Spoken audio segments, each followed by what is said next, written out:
Hey everybody, I want to thank everybody for coming back to me. I want to thank all of my subscribers. You guys are the best, and we're back talking about alcohol and movies, and we're gonna go right into it, talking about one of my most anticipated movies of the year. It starts with a T and ends with a Ragnarok.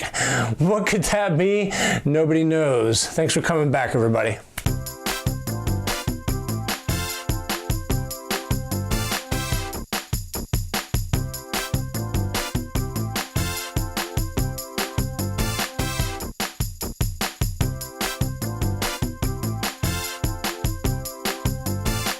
All right, hey everybody, welcome back to Drinks and a Movie. Chris Hamker back with you. Today we'll be talking about Thor Ragnarok, but let's start with the drink, because we always start with a drink. We'll be doing a drink called Don't Make Me Angry. And if you're a fan of the comics, a fan of anything, you could be a fan of sports and know what Don't Make Me Angry means.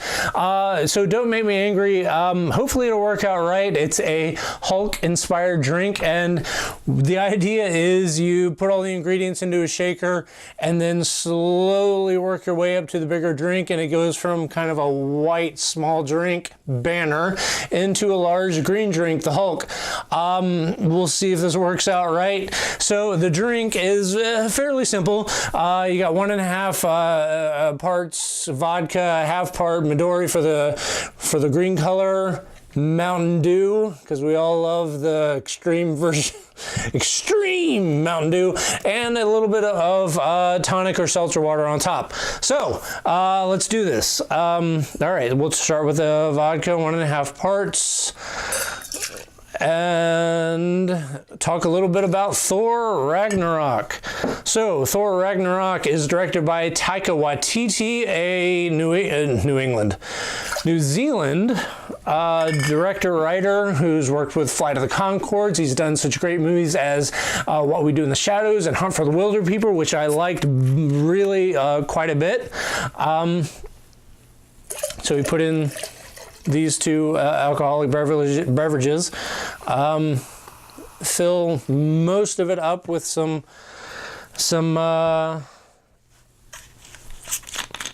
Mountain Dew, and then right on top with the seltzer, and then we strain all the way up through the smaller, up through the bigger, and then oh my God, we have the Hulk. And then we, drink it down at our leisure. Here is to Thor Ragnarok. I don't know if there's a huge difference in green color, but you know what? Deal with it. Here's to Ragnarok. Thor Ragnarok with Hulk, Thor. Super fun movie. Cheers, everybody. One.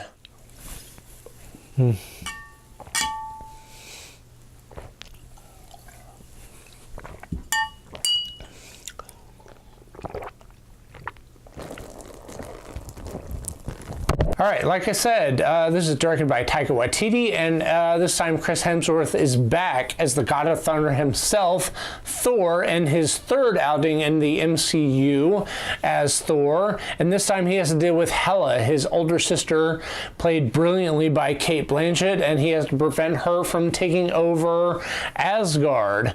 So what jumped out at me most in this movie is the humor.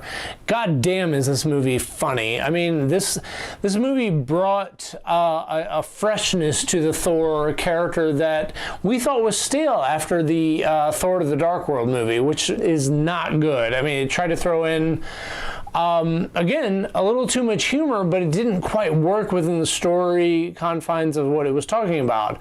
And this one did a bit better at that than the previous one, but not perfectly, and I'll talk about that in a second. But this movie, it was so funny, and it's because of the direction and I think writing by Taika Waititi, who brought his kind of dry humor sensibility to the MCU, which he brought to like such movies as What We Do in the Shadows and The Hunt for the Wilder People, which were both wonderfully brilliant movies. In this one, he brought that kind of humor and sensibility to this. And from what he says, this movie was about 80% not scripted, which is really impressive. Its humor is really my kind of humor, and when the jokes land, they really land. I mean, and I spent a lot of this movie laughing out loud in the theater, and it's because the humor is unexpected, and really, coming from personal experience, it's really hard, and one of the mainstays and keys of a good humor is catching the audience off guard, and it's really hard to do in this kind of situation.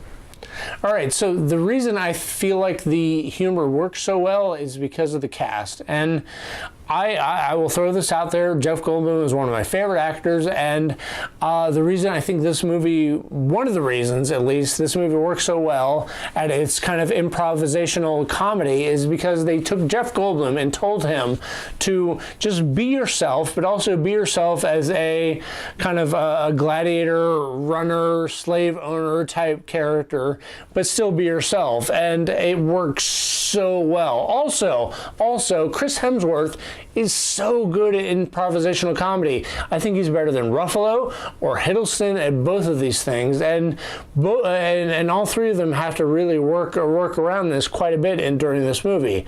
But Hemsworth is so good, and you see it a little bit in Ghostbusters, which is not a good movie, but he really works his comedic chops in that movie, and he refines them in this one, and he's so good at it. Also,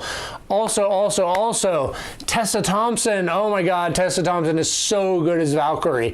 Valkyrie is a breath of fresh air into this kind of Thor world, and giving him a new, I don't know if she's quite a love interest, but she's definitely sort of in that realm, but she's got this kind of wonderful counterpart to Thor that is just so fun to watch, and she has a bit of alcoholism. It's so good. It's so much fun, and she's wonderful as she was in Creed. I'm looking forward to everything she does from here on out. Lastly, one of the things I want to talk about that I really enjoyed about this movie are the effects and the action sequences.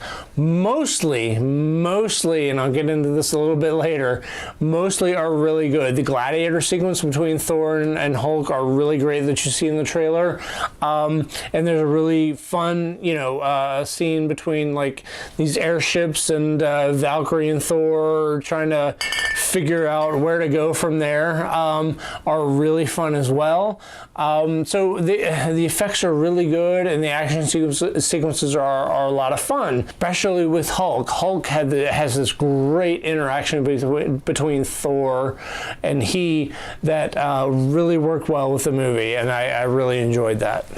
And so this brings me to my negatives of the movie. This is not a perfect movie, and I know a lot of people are loving this movie, but here's my huge, big negative of this movie is tone. Marvel, tone, please.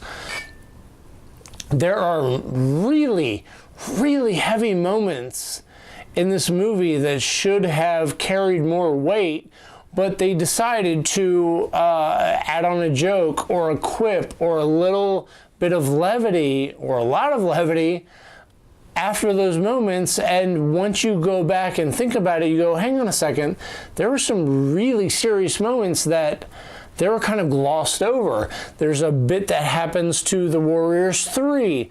There's a bit that happens with Odin. There's a bit that happens with Asgard that really should have had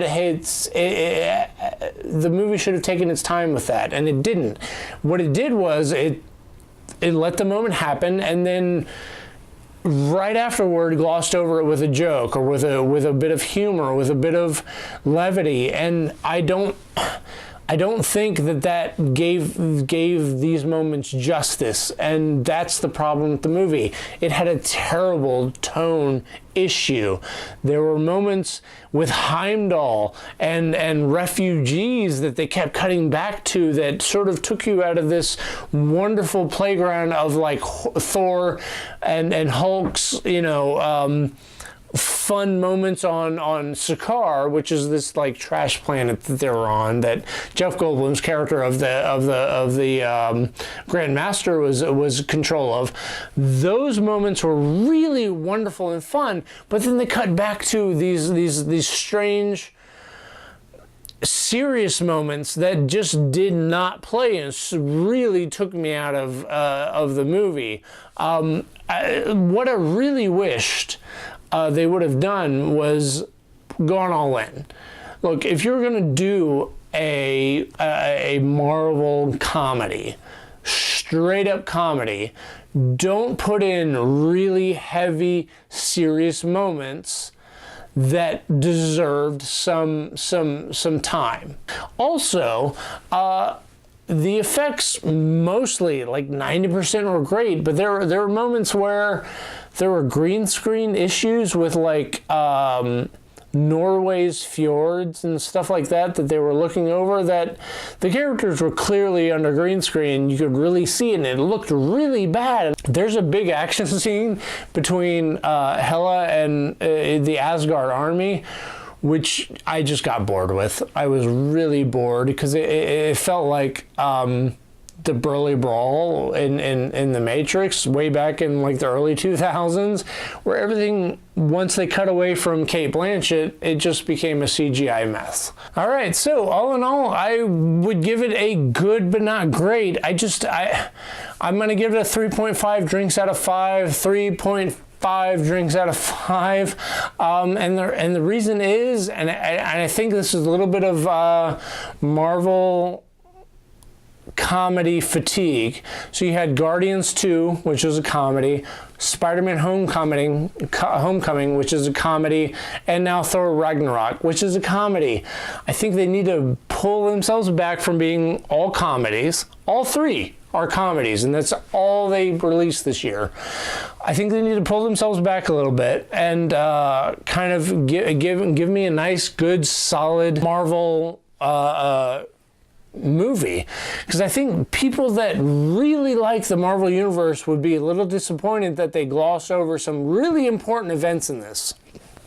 But please, tell me down in the comments what you think of this, because I'm apparently in the minority in this. So tell me what your favorite Thor movie is. This is still my favorite Thor movie. I don't want you to get me wrong. This is still a great movie.